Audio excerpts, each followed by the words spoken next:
What happens when a single piece of paper carries the weight of 1,000 unspoken truths? When silence becomes louder than words, and the past refuses to stay buried. In a quiet village nestled between rolling hills and ancient trees, a woman named Grace found something that shouldn't exist anymore, a letter sealed decades ago, hidden where no one thought to look.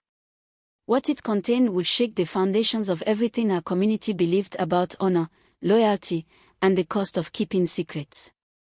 This isn't just a story about a letter. It's a story about the courage it takes to speak truth when everyone around you chooses comfort over honesty. Before her name became a whisper of controversy, there was Grace. A teacher. A widow. A woman who believed in doing what was right, even when it hurt. Welcome to Stories by the King, where every story carries a heartbeat, and every truth demands to be heard. Now, before we begin, where in the world are you watching from? Is it morning in Accra, evening in Kampala, or midnight in Johannesburg? Drop your location in the comments below, and don't forget to hit like and subscribe, because some truths are too powerful to keep hidden. Now, lean in. Because what Grace discovered didn't just change her life, it rewrote the history of an entire village. The wooden chair sat in the corner of the abandoned schoolhouse like a forgotten promise. Grace hadn't meant to find it. She'd only come to the old building to collect textbooks for her new classroom across the village. The government had finally built them a proper school, and the children deserved more than the warm pages they'd been sharing for years. But when she lifted the rotting floorboard near the teacher's desk, her fingers brushed against something solid. Something deliberately hidden.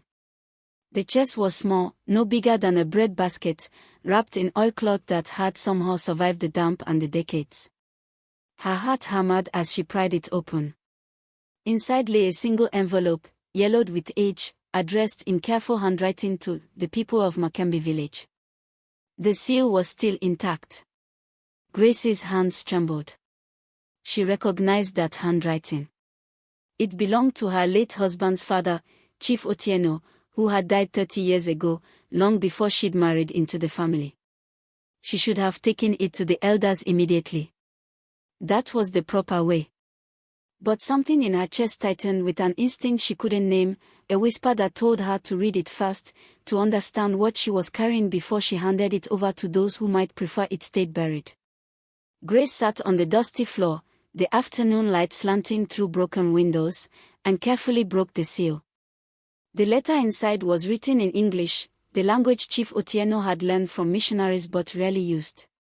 If you are reading this, it began, then I am already gone, and my silence has become my greatest shame. Grace's breath caught. She read on, her eyes widening with every line. The chief wrote of a decision made 40 years ago, when the village faced a crisis that threatened to tear families apart.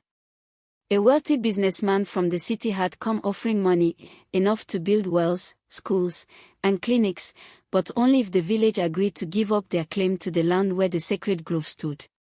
The grove where their ancestors were buried. Where the ancient trees held stories older than memory. The elders had gathered in secret, the letter explained. They had argued for 3 days and 3 nights. Some said the living mattered more than the dead. Others said selling the grove would cost them for generations. Chief Otieno had been young then, newly appointed, and his vote would break the tie. He had chosen the money. The businessman had paid handsomely, and the village had indeed received wells and a clinic. But the sacred grove had been cleared, turned into farmland that the businessman later sold for profit. The ancestors' resting place had been plowed under like it meant nothing. And the chief had told no one. He had let the village believe the elders had been unanimous, that the decision had been wise and necessary, that the ancestors would understand. But in his letter, written 3 decades later, Chief Otieno confessed the truth. The businessman had given him a separate payment, a bribe disguised as a consultation fee, and half the elders had never agreed to the sale at all. He had lied about the vote. He had falsified the agreement. And he had carried that secret to his deathbed. Grace's hands shook so badly the paper rattled. She thought of her late husband, Samuel, who had died 5 years ago, believing his father was a man of honor. She thought of the village, which still spoke Chief Otieno's name with reverence, which still told stories of his wisdom to the children. She thought of the families who had never understood why their grandmothers wept when they walked past the farmland, why the old women would turn their faces away and whisper prayers for forgiveness.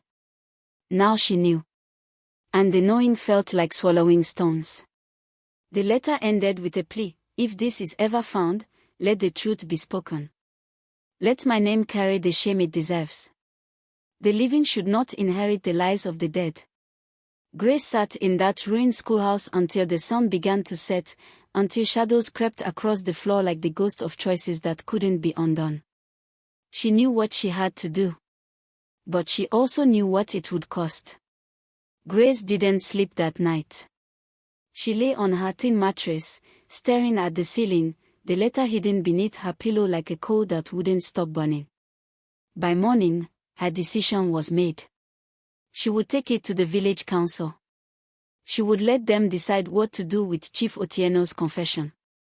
But when she walked into the council hall 3 days later, letter in hand, she realized she had underestimated how much people loved their comfortable lives. The current chief, Otieno's nephew David, listened with a face carved from stone. The elders sat in a semicircle, their expressions shifting from curiosity to disbelief to something harder, something that looked like anger, but tasted like fear. When Grace finished reading the letter aloud, the silence was thick enough to choke on. Then Elder Kamal, the oldest among them, spoke. This letter proves nothing. It could be a forgery. Chief Otieno was a good man. Why would he write such lies about himself? Grace had expected denial, but the boldness of it still stung. Because guilty men often confess when death comes calling, she said quietly. And because I recognized his handwriting. So will anyone else who sees it? Another elder, a woman named Mama Ruth, shook her head slowly. Even if it's real, what good does it do to dig up old pain? The people buried in that grove are long gone. The wells still give water. The clinic still heals the sick. Why ruin Chief Otieno's legacy over something that can't be changed? Grace felt the room shifting against her, like sand sliding away beneath her feet. Because the families deserve to know, she said, her voice stronger now. Because those women who still weep when they pass that farmland deserve to understand why their grief was never honored. Because truth matters, even when it's ugly. Especially when it's ugly. Chief David leaned forward, his eyes cold. Grace, you were a good wife to my cousin. You've been a good teacher to our children. But you don't understand politics. You don't understand what holds a community together. He gestured to the letter. If we announce this, if we tell the village that Chief Otieno lied, that he took a bribe, that half the elders were deceived, do you know what will happen? People will question every decision the council has ever made. They'll wonder what else we've hidden. They'll lose faith in the very structures that keep us united. Grace met his gaze without flinching. Maybe they should question. Maybe faith built on lies isn't faith at all. The room erupted. Voices overlapped, some angry, some pleading.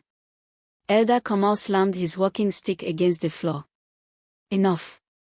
This letter will not leave this room. Grace, you will give it to us, and we will preserve it. For historical purposes. But the village doesn't need to know. Not now. Maybe not ever. Grace looked around the circle of faces, people she had respected, people she had trusted. And she saw it clearly now, they weren't protecting Chief Otieno's legacy. They were protecting their own. Because if one chief could lie, could take bribes, could falsify agreements, then what did that say about all of them? What precedent did it set? She stood slowly, folding the letter and placing it back in her bag. I can't do that, she said. This letter was written to the people of Makembe. Not to the council. Not to the elders. To everyone. Chief David's voice dropped to a warning. Grace. Don't do this. You have a position in this village. Respect. A future. If you go against the council, you lose all of it. No one will trust you. No one will listen to you. You'll be alone. Grace smiled, and it was the saddest, strongest smile she'd ever worn. Then I'll be alone. She walked out of that council hall with her head high and her hands steady, even though her heart was breaking. Because she had learned something her husband's grandfather should have known: the cost of truth is always high. But the cost of silence is higher still. Grace stood in the village square 3 days later, beneath the ancient baobab tree where announcements had been made for generations. She had sent word through the children, and now half the village had gathered, curious and confused. The elders stood at a distance, their faces dark with disapproval. Chief David had tried to stop her, had even threatened to ban her from teaching, but Grace had reminded him gently that the school was government property now, not his to control. She held the letter high, and the crowd quieted. Then, in a clear voice that carried across the square, she read Chief Otieno's confession from beginning to end. At first, there was stunned silence. Then the whispers began, rolling through the crowd like wind through dry grass. Some people gasped. Others wept. A few angry voices called her a liar, a troublemaker, a woman who had no right to shame a dead chief. But then Mama Akini stepped forward. She was ancient, bent with years, one of the last living people who remembered when the grove was sold. Her voice cracked but held firm. It's true, she said. Everything the letter says. I was there. I remember. She looked at Grace with tears streaming down her weathered face. My grandmother is buried in that grove. Or she was. They plowed her bones under like trash. And when I cried, when I asked why, the chief told me the elders had agreed unanimously.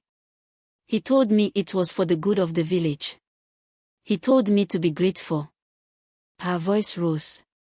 I have carried that shame my whole life, the shame of doubting the wisdom of my elders, of feeling ungrateful when I should have felt blessed.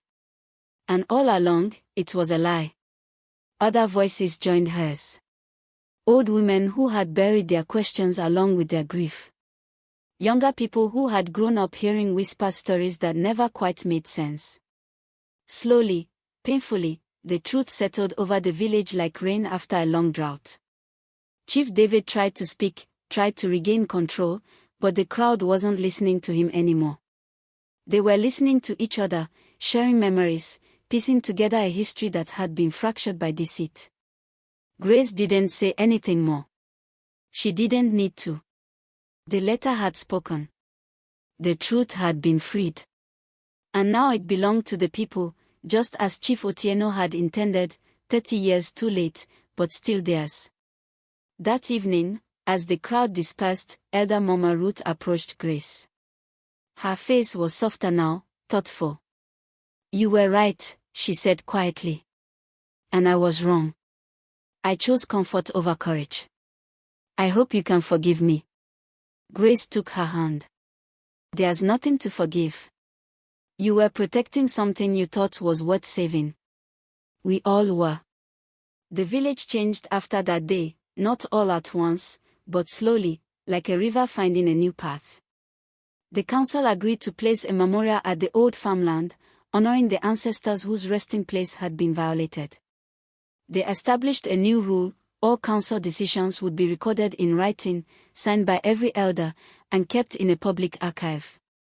They couldn't undo the past, but they could refuse to repeat it. Grace continued teaching, and the children listened more carefully now, as if they understood that every story carried weight, that every truth mattered. And on quiet evenings, when she walked past the memorial stone, Grace would pause and whisper a thank you to a chief who had found courage in his final hours, and to herself, for finding it too. Because some letters aren't meant to stay sealed. Some truths aren't meant to stay buried. And some voices, even when they tremble, are meant to be heard. Grace never became famous. She didn't win awards or get her name in newspapers. But 5 years later, when the village gathered to dedicate a new community center built on principles of transparency and truth, she stood in the crowd and smiled, not because people remembered what she'd done, but because they'd learned why it mattered. The lesson is this: truth doesn't always make us comfortable, but it always makes us free. And courage isn't the absence of fear, it's choosing what's right even when everything inside you is screaming to stay silent. Because a life lived in honest light, even when it cost everything, will always shine brighter than a legacy built on beautiful lies. If this story moved you, hit like, share it, and tell me in the comments, have you ever had to choose between comfort and truth? What did you decide? Subscribe to Stories by the King, where every story carries a heartbeat, and every choice carries a lesson. This is Stories by the King, where truth heals, and courage finds its home.